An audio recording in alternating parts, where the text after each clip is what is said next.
Film की शुरुआत होती है मंगोलिया डेजर्ट से, जो कि एशिया का सबसे बड़ा रेगिस्तान है। इस रेगिस्तान के बीचों बीच एक कंपनी आई होती है जो कि यहाँ से तेल निकलना चाहती थी, पर इनकी इंफॉर्मेशन गलत निकल यहाँ कोई तेल नहीं होता, जिसके बाद ये अब यहाँ से जाने का निर्णय लेते हैं और इनको वापस ले जाने के लिए यहाँ पर एक प्लेन भेजा गया है, जिस प्लेन का पायलट का नाम फ्रैंक होता है और उसके साथ उसके कोपायलट भी था। अब सभी वर्कर्स अपना अपना सामान लेकर जहाज में चढ़ जाते हैं और प्लेन में बैठकर अपने शहर बीजिंग के लिए चल पड़ते हैं। लेकिन कुछ ही देर बाद उनका ये सफर के दौरान बहुत बड़ा तूफान आना शुरू हो जाता है, जिसे देखकर फ्रैंक का कोपायलट कहता है हम अपने प्लान को एक बार लैंड कर देना चाहिए और तूफान थमते ही हम दोबारा उड़ान भर लेंगे। लेकिन फ्रैंक उसकी बात नहीं मानता और इसी वजह से ये उस तूफान में फंस जाते हैं। रेडियो से संपर्क करने की कोशिश करते हैं पर उनका संपर्क नहीं हो पाता। इसी दौरान उनका एक इंजन भी खराब हो जाता है। अब फ्रैंक इमरजेंसी लैंडिंग के लिए तैयार हो जाता है पर उसे आगे कुछ भी दिखाई नहीं दे रहा होता और उनका प्लेन जैसे ही नीचे उतरने वाला होता तो उनके प्लेन का पिछला हिस्सा एक चट्टान से टकरा जाता है और पीछे का दरवाजा खुल जाने के कारण एक वर्कर नीचे गिर जाता है, जिससे उसकी मृत्यु हो जाती है। और अब इनका प्लेन रेगिस्तान की रेत में घिसारता हुआ आगे तक जाता है और जब प्लेन रुकता है तो उसके अंदर 2 और वर्कर्स की मृत्यु हो जाती है। लेकिन अब ये इस खतरनाक रेगिस में फंस चुके हैं, जिसके बाद ये अपनी खाने की सप्लाई को चेक करते हैं, जिससे इन पता चलता है इनके पास 1 महीने की खाना बचा है।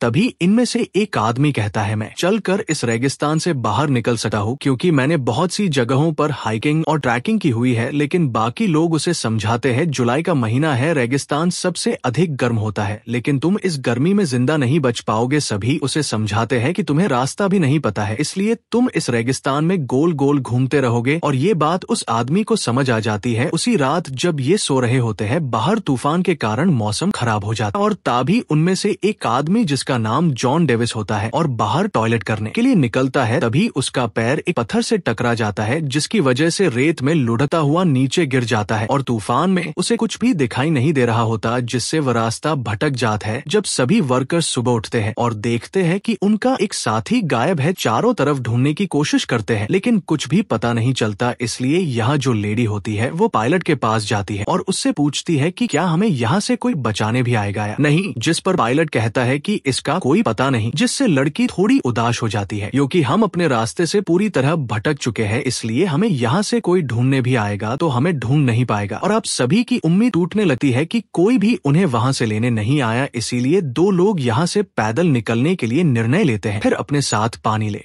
जाने लगते हैं।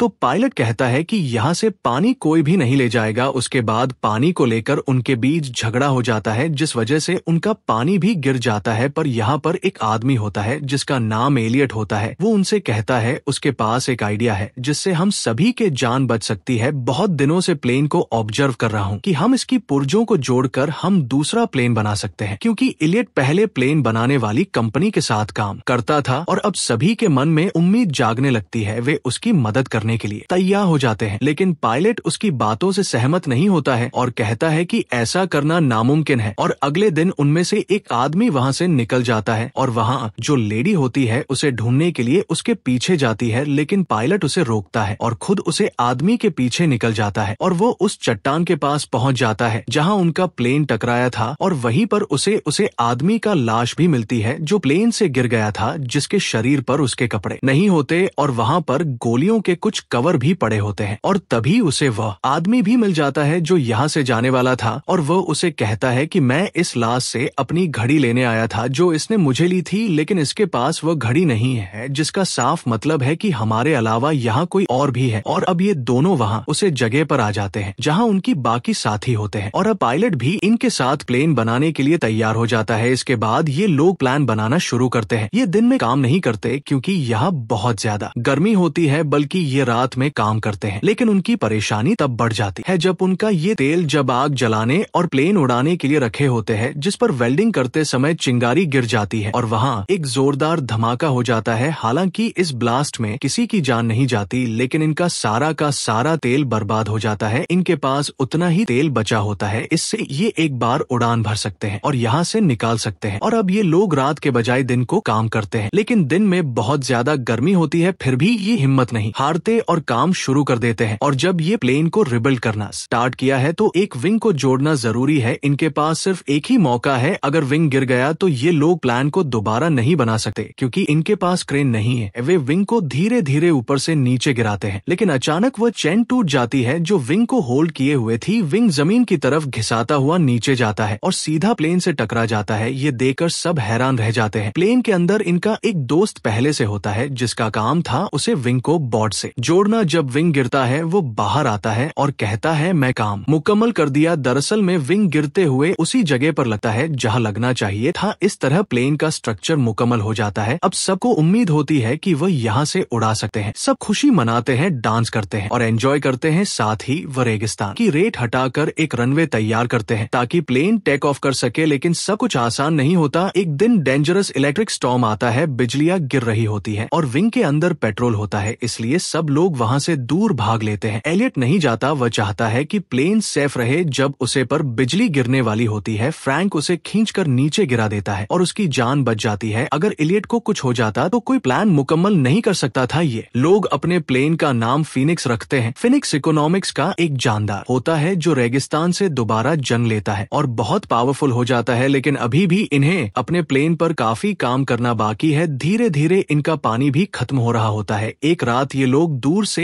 एक टेंट देखते हैं, वहाँ कुछ लोग सो रहे होते हैं। ये लोग असल में स्मगलर्स होते हैं जो हथियार सप्लाई करते हैं। रेगिस्तान के रास्ते फ्रैंक कहता है कि हमें उनसे पानी की मदद लेनी चाहिए। एलियट मना करता है, लेकिन फ्रैंक और कुछ साथी उन स्मगलर्स के पास जाते हैं। फ्रैंक और उसके दोस्त एक पत्थर के पीछे छुप जाते हैं ताकि अगर कुछ गलत हो तो अटैक कर सके। उनके पास गन्स होती है। जब वे पानी मांगते हैं तो एक स्मगलर इनके एक आदमी पर गोली चला देता है। फ्रैंक और उनका दोस्त फौरन फायर करते हैं और कुछ स्मगलर्स को मार देते हैं, लेकिन एक स्मगलर जख्मी हालत में भाग जाता है। फ्रे के पास मौका होता है उसे मारने का, लेकिन वह गोली नहीं चलता क्योंकि वो खूनी नहीं बनना चाहता। जेम्स उन मरे हुए स्मगलर से एक घड़ी देखा हुआ घड़ी उसे दोस्त की होती है जो प्लेन से गिरकर मर गया था। इसका मतलब ये है कि ये वही स्मगलर्स है जो पहले भी यहाँ आए थे। अब एक जख्मी स्मगलर को अपने प्लान के पास ले जाते हैं। कुछ लोग कहते हैं कि उसे मार दिया जाए, लेकिन फ्रैंक मन करता है। जब सबके बीच बहस हो रही होती है, एलियट अचानक उस स्मगलर को गोली मार देता है। फ्रैंक और एलियट के बीच बहस शुरू हो जाती है। एलियट फ्रैंक को दोष दे रहा होता है। वो कहते हैं तुम पायलट थे, तुम्हारी वजह से हम यहाँ पर फंस गए हैं, तुम्हारी वजह से हमारा एक साथी भी मर गया, हमने मना किया था फिर भी तुम गए वहाँ। ये बात सुनकर फ्रैंक को गुस्सा आ जाता है। वो एलियट को एक जोर का पंच मार देता है। अभी एलियट नाराज हो जाता है क्योंकि उसकी ईगो हॉट होती है। बताता है मैं अब प्लेन नहीं बनाऊंगा, जितना काम मुझे करना था मैं कर चुका हूँ। मैं यहाँ 10 लोगों के बराबर काम करता हूँ और तुम सब सिर्फ आराम करते हो। केली उसके पास आती है और कहती है तुम्हारे बगैर हम यहाँ प्लान नहीं बना सकते, हमें तुम्हारी जरूरत है। एलियट अगर सब लोग मुझे रिक्वेस्ट करेंगे तभी मैं काम शुरू करूंगा। फिर सब लोग, यहाँ तक कि फ्रैंक भी उससे रिक्वेस्ट करता है। फ्रैंक कहता है तुम ही यहाँ के बॉस हो, तुम ही इस काम को मुकाबल करो। एलियट मान जाता है।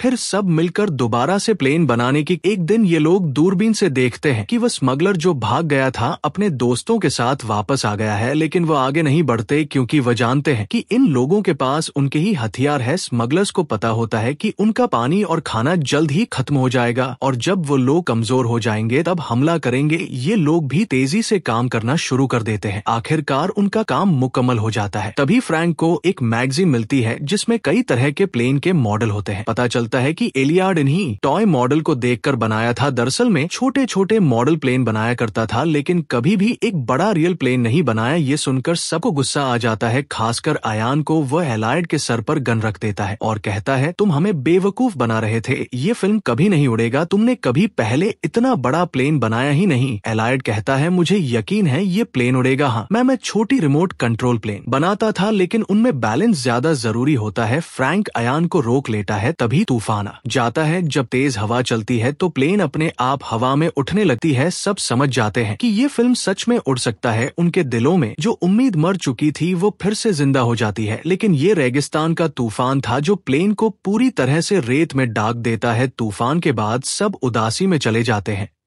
फ्रैंक कहता है हमने इसे मेहनत से बनाया है और हम इसे यहाँ से उड़ा कर ले जाएंगे। सब लोग मिलकर प्लेन को रेत से निकालते हैं और खींचकर उस जगह ले जाते हैं जहाँ रेत नहीं होती वे लोग प्लेन को स्टार्ट करते हैं। प्लेन तो स्टार्ट होता है लेकिन तुरंत बंद हो जाता है। बहुत बार ट्राई करते हैं और आखिरकार प्लेन चल पड़ता है। प्लेन का इंजन गरजता है। स्मगलर्स प्लेन की आवाज सुनकर घोड़ों पर हथियार लेकर उनकी तरफ भागने लगते हैं। सब लोग प्लेन के ऊपर चढ़ जाते हैं और विंग से लटक जाते हैं। दरअसल इस प्लेन की डिजाइन में अंदर बैठने की जगह नहीं होती है। इन्होंने एक बड़े प्लेन के हिस्से से एक छोटा प्लेन बनाया होता है। प्लेन रनवे पर भागता है और पीछे से स्मगलर गोलियां चला रहे होते हैं लेकिन किसी को भी गोली नहीं लगती। जैसे ही रनवे खत्म होता है स्मगलर को लगता है यह लोग गए काम से, लेकिन अगले ही पल उनका फाइनेंस उस खाई से उड़ जाता है। सब लोग खुशी से झूम उठाते हैं। महीनों की मेहनत आखिर कामयाब हो गई। इस तरह से ये लोग मौत के मुंह से उसे खतरनाक रेगिस्तान से निकल जाते हैं जहां से बचकर निकलना नामुमकिन था। एलियट का फोटो एक मैगजीन में छपती है जहां लिखा होता है नासा की नई उम्मीद, मतलब वह अब नासा के लिए काम करता है। इसी के साथ मूवी खत्म हो जाती है।